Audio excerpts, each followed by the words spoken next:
Throughout this film, what is so wonderful is that there is this juxtaposition of surreality and heightened reality right next to something that feels very personal and very real and very authentic. We learned on the Harry Potter films that the successful formula was, if at first the sets seemed totally believable, familiar, credible, and the magic grows out of that, then the magic is very effective. It's like this. It's not unhinged and let's just create anything. There's a real root and foundation on which to build. It's J.K. Rowling's world substantially moved on, or rather moved back. It's set in New York in 1926. It's the most exciting period, the Jazz Age, just a couple of years before the Depression. It's a fascinating challenge for a designer. Stuart Craig has made many, many films. He did Gandhi, he did all the Potters, and he pulls together a wonderful team around him. The best painters, decorators, sculptors, artists. It's a very inclusive family. The rest of my crew includes three-time Oscar-winning costume designer Colleen Atwood, Christian Mans and Tim Burke, visual effects. What's been great is the collaborative process that we've gone through over the Potter films and carrying that on into this new realm.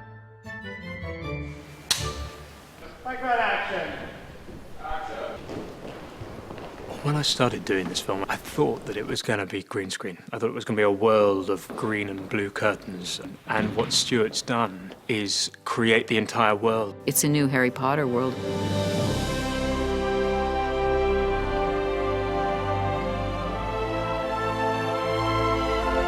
Creating this whole texture that these characters are coming into is almost as important as creating the characters themselves. You probably heard before how the sets and the costume do a lot of the work for you, but they really, really do. I have a personal reaction based on how the clothes fits, the cut of the clothes, the look of the sets, and it begins to right you or wrong you, or it informs the way you move. Colleen has this bonkers imagination, but she is also a real student of design and the history of costume. And I think she is able to combine the eccentric and the extraordinary with great elegance, taste, and relatability. Action!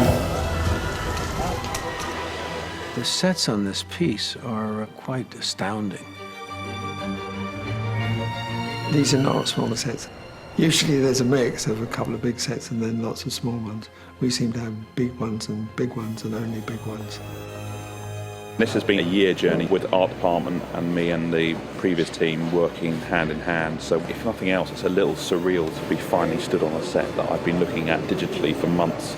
And it pretty much looks like what we planned, and that I'm quite proud of.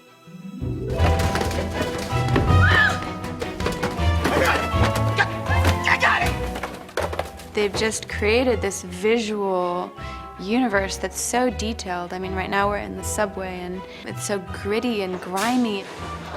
You walk into this set and it's real. You're there, you're in this space, you're interacting with these physical objects.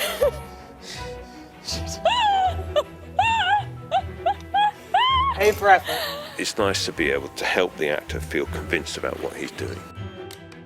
We try as best we can to actually make the prop as we feel it would be made. Try and give it a weight to it and be convincing.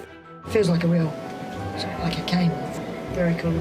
I like the, I guess it's a dragon's finger, is it? To poke the bone, it's quite a cool touch.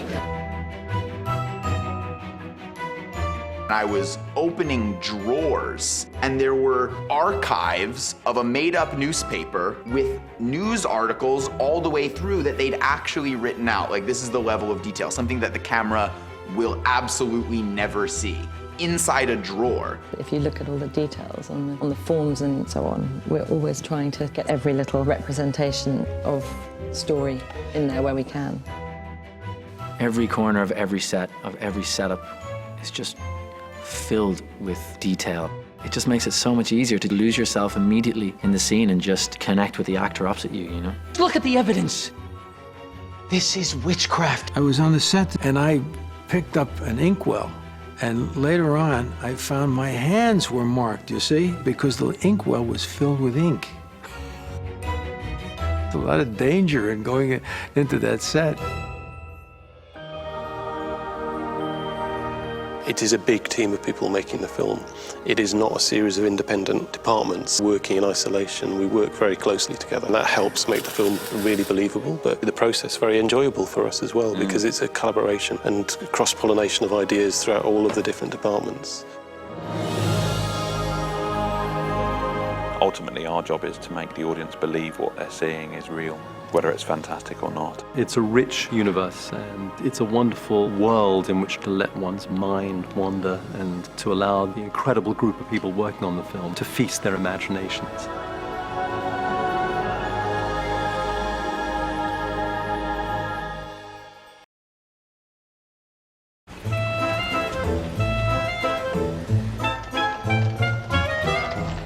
The first thing on this movie was to go to New York. We visited New York and did a scout there, and there is remarkably little of New York 1926 in New York today. There are bits of New York where 1926 still is in evidence, but as a totality it isn't. And we realized pretty quickly that it would be much more useful to build New York rather than go to New York and film bits of it and then try and change it. So it was easier, more controllable, more manageable for us to build it here, where we don't have to deal with permissions, we don't have to deal with blocking off traffic, etc. And we can create it as we want it. It was very deliberately designed to give us a sense of whole neighborhoods. The sort of top of the T, which is the basic form of these streets, was Bank and the Makusa building, and then coming further down to the bottom of the T, the tenement buildings in the Lower East Side. Off to the side of that, there's another street with brownstone houses, but also it was possible always to drop in a green screen and extend that environment. So if you were in the tenement world, you were able to extend the tenement world before transitioning to the other look. And so it makes the canvas huge. Even though it's the largest set we've ever built, still we will make it seem even larger with this blend of more classical buildings and then these sky rises appearing behind. And we wanted to create that within a single frame, and it was easier for us to do that here with the New York we're going to build, coupled with visual effects. For a set like this, we will come out here, it was just a muddy field, and we will put down the markers and we'll mark the whole thing out. So it's a big, big layout. So we'll see the full size and scale of it. And then I'll start bringing in the rigging team, who will build the scaffold structures behind which hold up these facades. Whilst that's ongoing, the guys are in the workshop, they'll be manufacturing the walls. Like most of these walls here that you look at are made out of 3x1 timber and plywood. Over that, we will then put the finishes. It'll be plaster sometimes, it might be foam, and then we'll apply it to the walls. We had 15 weeks to build it from start to finish. That's good.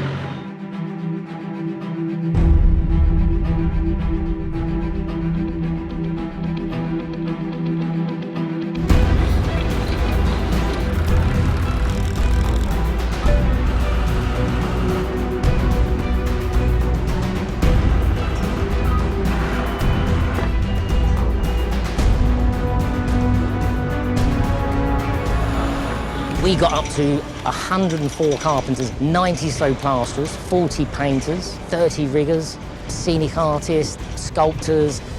It was a big, big crew.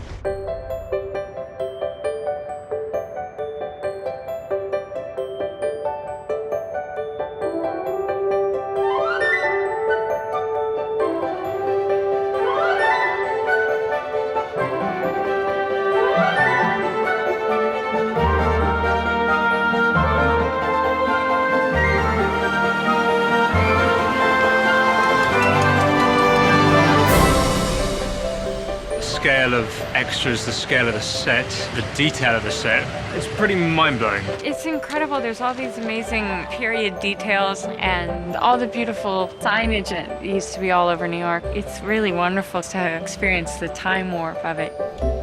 You know, we've got different areas on this set. This is more the tenement area. There's a slightly nicer area where Queenie and Tina live. We've got a bank district, which is behind that green screen there. It's been great to see it come together the last few days. And actually on Thursday, one of the notes we gave where it was all a bit sparkling clean. Boy, they've messed it up brilliantly to make it feel more like a tenement street.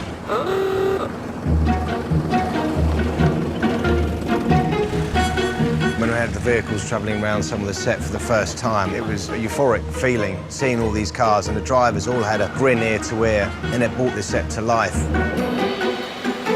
It just adds to a reality. Most of the cars we could source from the UK and Europe. A few of the cars was shipped in from the States. Each and every car's got its own sort of personality and quirkiness, so I think we've got our own museum collection at the moment, which is amazing.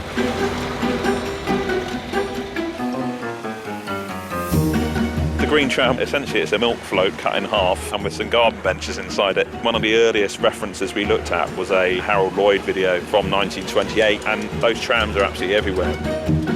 Tim and I really wanted to come up with a way with the action vehicles guys of getting something that we could get people on and have them visible, and then we'll put the shell of the tram on the outside of it, but we get all the people in there. Action. 3, 2, 1, action. I've never done a crowd as big as this before. I mean, we've had 600 in one day. We had bankers, we had a lot of tenements, we had Lower East Side, we had horse drivers, we had vendors, we had all sorts. Thank you. Thank you. We have to make sure everybody looks as they should look. I mean, it's August, but we have to make them look cold. So everybody has to have gloves on, coats done up, hats on, scarves wrapped round. And with that vast amount of people, they do tend to undo their coats or take their scarves off and tuck it in their pocket, so we have to make sure it's all on from the beginning for that sake. And also we have to make sure that nothing modern's on, because sometimes they forget to take their watches off and then suddenly somebody lifts their arm up and you've got a digital watch. Not a good move. Background is part of the story and the palette that sort of sets the tone for the principles in the world. You see it even if it's subliminal. It's also a really fun part of the design process, because sometimes you can do stuff on crowd that you cannot do on the principles. What's lovely is everyone's alive and there's a lot of colour and there's a lot of life. We want to sort of feel we're in amongst it. David Yates wanted an authenticity of the period. He wanted a real feeling of the frenetic energy of New York and a real feeling of the texture of people from all over the world coming together and making a city. We were on one of the little golf buggies that you travel around Leavesden on, and we were going out to see New York. And I'm chatting to the person I'm with, and we turned around a corner and I saw New York. And I had this complete, all over coals feeling of, oh my God.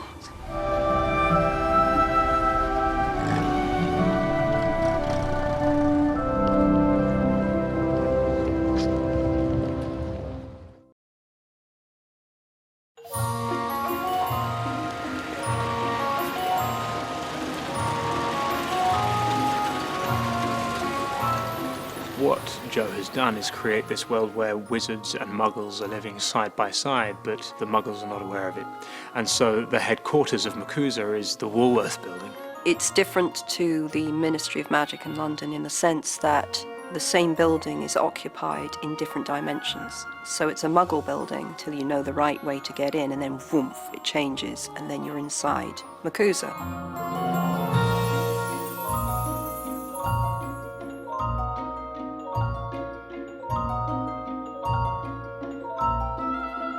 I had been to the Woolworth building, and it was in my imagination.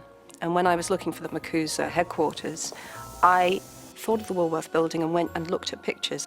The main entrance arch, the main doorway in the top of the arch, there is a stone owl, and she must have seen that and thought, wow, eureka. It's just serendipity, but sometimes you think, oh, that's why the owl's there. Of course that's why the owl's there, so yeah, that's why. This over here is a recreation of the Woolworth building, which is in Lower Manhattan, and it's really strange to have been there a few months ago and now stood here today looking at a perfect recreation. The real building's quite splendid. It's very, very extravagant Gothic decoration on the outside, so we've replicated a bit of that here. The Woolworth building at the time was the tallest building in the world. We have tried to represent the entire footprint of the building, but we haven't anywhere near. The real thing is much bigger than our very big set.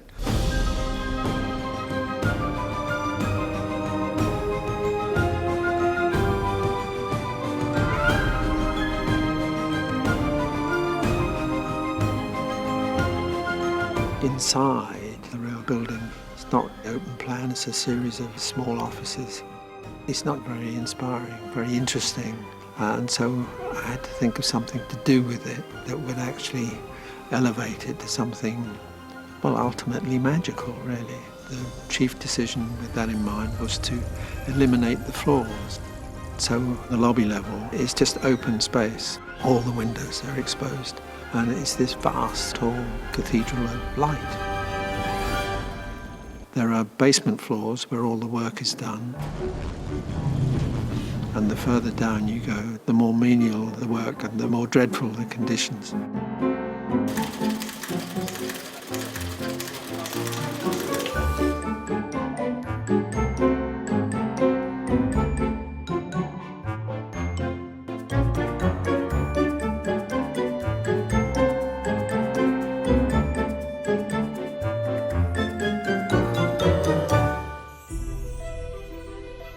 There's an entry-level floor. Above that is the huge lobby, and the centerpiece of that is the memorial to the witches of Salem. And there are 4 great gilded phoenixes on each corner of that memorial.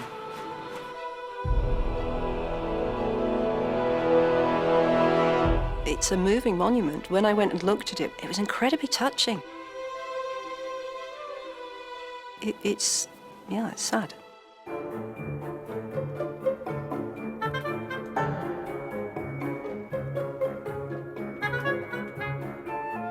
The set design, the details are quite extraordinary. I remember being in one scene where it looked like a wall of drawers that would be presumably inoperable because we don't do anything with them. But in fact, every drawer you could open and close, and the maps on the tables were incredibly detailed.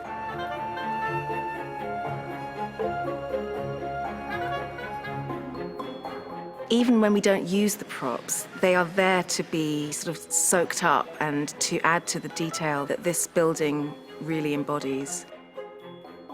You're always looking for little touches of magic. The magic isn't in this enormous kind of edifice that we're seated in.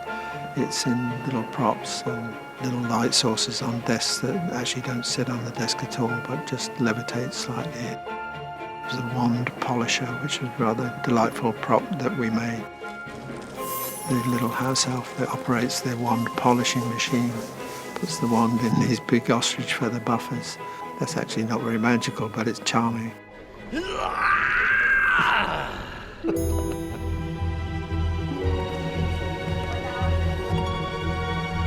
It's always an attraction to me to create different worlds within a movie. What I did with the Makuza, which was really a fun thing to do and played really well for the 20s, is I used sort of the bigger cocoony shapes and cape shapes, and I took the cloche 20 hats and sort of made little versions of them with little points and like a little bit of a witch's vibe, but something if you saw somebody on a street doesn't scream witch. It could be just somebody that's got a cool hat on. It's a really beautiful look on women, so it worked really well for that scene. They're in period clothes, but they're in the period clothes that kind of slant a little bit toward the magical. It's just so beautiful, it's just so imaginative. We did a scene in the inner chamber, which is kind of like the House of Lords. There must have been 200 extras, all in different costumes, represented from all over the world. Wizards from Hungary and from Mongolia, from Russia, from Thailand, and wizards from Ireland, and wizards from Pakistan. It was amazing. It was a really beautiful challenge because I was able to take really incredible ethnic costumes from an earlier period and make little touches to them that made them sort of magical. Every extra could have been the leading man or lady. They were exquisite, and everyone looked different. There was nothing repeated. I've never worked with a costume designer quite like Colleen Atwood, who is there at every extra's fitting, looking at every extra as they come on set. The detail of those costumes is superb. The day that we did it, I was just so happy. It was so much fun. And we had some really goofy-looking people. We stepped out of the box a little bit just to have a little humor in the group. When you saw them all together, it looked dignified, but you did feel like it was people representing the world. You're basically standing at the Wizard's UN. And I just sat there going, oh my God, I want every single one of these action figures.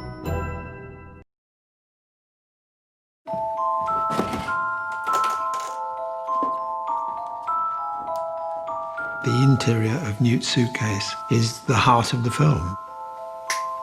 It's a really fun part of it. It's the real magical world that we're getting the chance to design and create. It's a bit like Doctor Who's TARDIS, basically. You open it up, you can go down, and in there is this extraordinary world. The day that I went to shoot Newt's first ascent into his case, the set was everything I could have dreamed of. It really is his character described in all the most intricate physical terms. All of these different plant lives and the specifics of animals. You see the drawings he's done. So that's been brilliant. I mean, it's kind of like a Hagrid's hut. They come down here and we want the audience to think, wow, it's amazing. This is inside the case. And then he's like, oh no, come out. And then we go out the door and then we enter the real world of the case.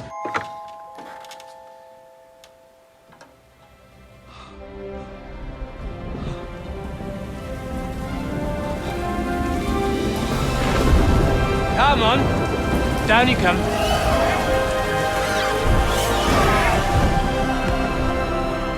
It was a really, really tricky journey to get to what Newt's case should be. We've been through several concepts of this in the last 8 months. The first thing we started to play with was the idea that inside the case is almost like an Eden-like environment. So when you stepped into the rampant environment, it was almost like you were in an African plain. J.K. Rowling saw the stuff and said, no, it's too epic. It's much smaller. This is way too ambitious. And the key thing that unlocked the design direction for us was her comment that Newt's not that good a wizard. He's magical, but within certain realms. He's not an infinitely powerful wizard that could create these sort of massive, universal sort of biospheres. There's a humility to his world. All the environments should be slightly off. Slightly clunky. Right, on your hop. He's got a set of enclosures within his case which are like dioramas. So they're limited, but they create the impression to the animal that it's free. From up here, we can see most of the different environments. Stuart was very keen to get an element of all of the environments on one stage so that the actors could go on a journey rather than it being individual elements shot against a green screen. By creating everything in one space, hopefully that journey will become a lot easier for the actors to act in, which again is one of the challenges of creating something like this.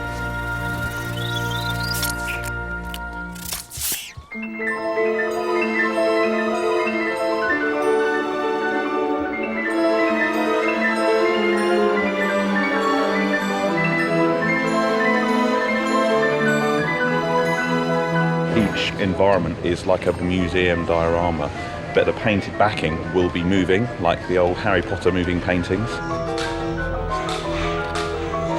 This is the bamboo one. So this goes behind our massive bamboo, which is on the set. This does appear very realistic, but if we take a walk closer, you can actually see how loose the brushwork is. As you can see, it's almost paint that's been flicked on, but he's got the tones, the lovely way that the light's catching onto the distant landscape. This is a reference for visual effects so that they can capture what the scenic artists produce. We're going to use timber as the main building material, which Newt has magicked together in order to create these environments.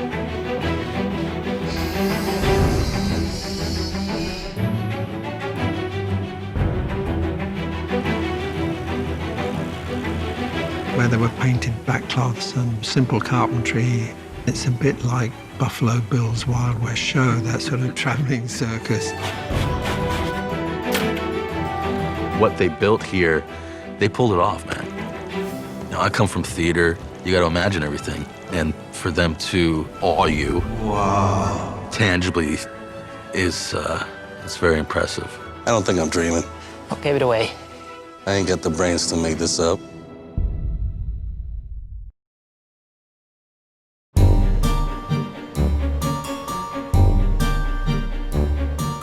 The only locations we were able to find and use here were in Liverpool The buildings were very American in spirit and of the period. There was a kind of cross-influence between Liverpool and New York because Liverpool was big, prosperous port city in the way that New York was. And we used St. George's Hall, this magnificent public hall, for City Hall in New York. It reminded me very much of Grand Central Station in New York because this architecture is reminiscent of that.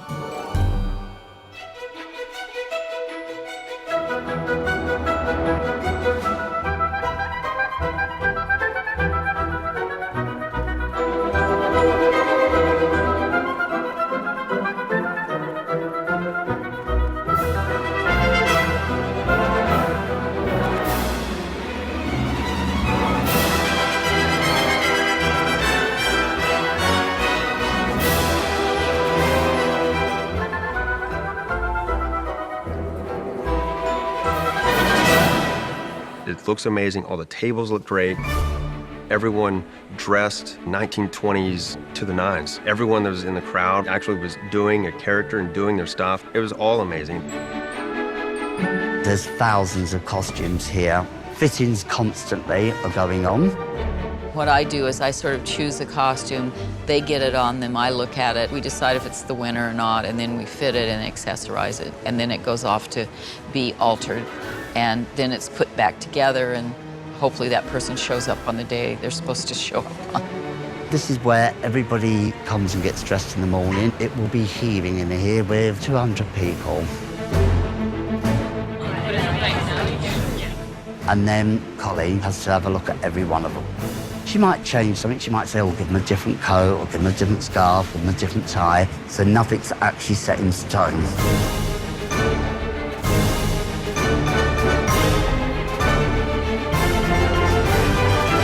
The Senator for New York, Henry Shaw! With all the detail that's there, it makes it easier to feel like giving a real speech. Because if it's just like green screen and then, you know, there's 5 guys in the front, like, yeah, we'll add them in later, then it's like, okay.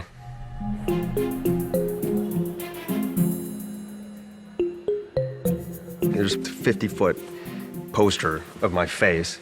The first couple of days, I really just assumed they must have had some great printer or whatever. And then second or third day, I looked at it and I was like, that's really incredible detail. And I noticed it was canvas. I saw, like, it looked like a paintbrush. So I went to David and I was like, did someone paint that? And he started laughing. He said, yeah, someone hung it out in a studio with a photo and hand painted my face 50 feet. It's huge and it's funny. My mom would like it. And 3, 2, 1.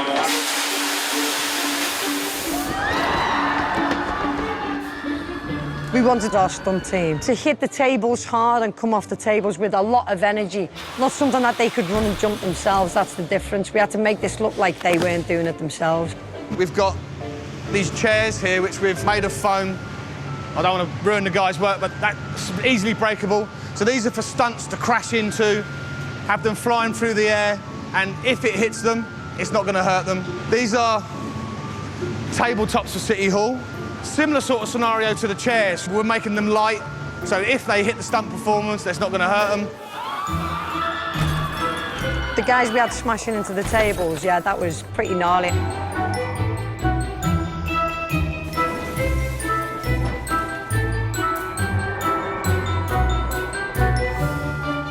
We did it in 3 takes. I had a little bet with my wire guy. He said 3, I said 4. I would have liked to have done 4. I just like to smash things up.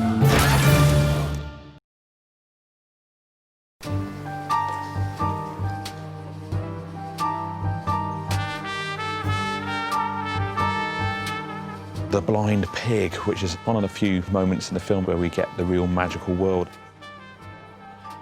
The Blind Pig is a speakeasy, and we're in New York in 1926. Prohibition was fully underway. The notion of prohibition at that time, specifically here in the wizarding community, there are all types of people. There's jazz and sleaze and kind of untrustworthy gangsters in here, and we had a great time shooting here. She turns around to say it's kind of It's like a speakeasy, just full of charm and full of beautifully imaginative, strange detail. This is an underground situation, hence the vaulted ceiling. We've got as much character into this complex of tunnels and caverns as we possibly could. It's absolutely dripping in nicotine-stained filth and runs and effervescence from the mortar. It's seedy, but it's a place you wouldn't mind coming and having a drink, picking up a broad, you know, getting your swagger on. There's a come-hither quality to it.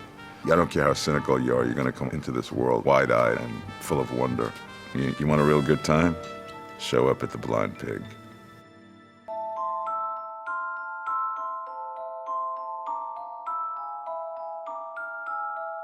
We've got Narlak, who is the bar owner, played by Ron Perlman. Is the first section pre-sitting down, separate from the second section, or we're going to do the whole thing? Wow, it's like theater, like live TV. If I could just remember the lines. In this film, compared to what we did with Harry Potter, the goblins then were approached as prosthetics. Here we're making them fully digital characters because we want to cast the right person and then not be bound by the human form. So we've designed a mini Ron. What we did with him is we did a facial capture as he's performing. That's a bow truckle. They pick locks, am I right? They use the performance as a jumping off point to render a character that exists somewhere outside of nature. And then later on, the computer solves all of those expressions.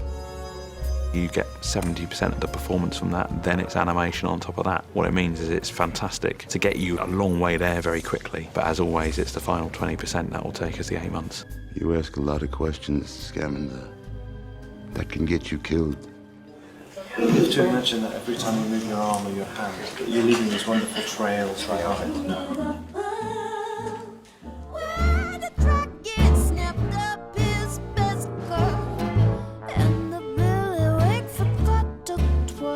Rob Bliss was our concept artist on some of the characters and also on the instruments in the band. You'll see the piano, first sight appears to be an upright piano, but in fact it's an upright grand piano. The splendid sort of pièce de résistance is the brass instrument, which is based on a sousaphone but incorporates trumpet, bagpipes, trombone. So we had good fun doing this, I have to say.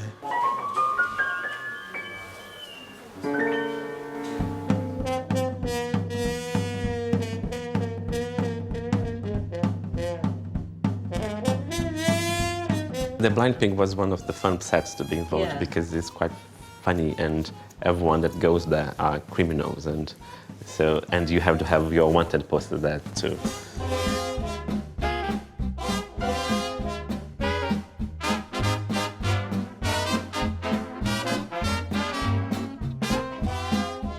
My favourite set, principally because we got to see all the wanted posters, and I just flipping loved those posters in the Harry Potter films. There's a wanted Newt poster, and I got to film the moving wanted posters. So it was a small but brilliant moment in my life.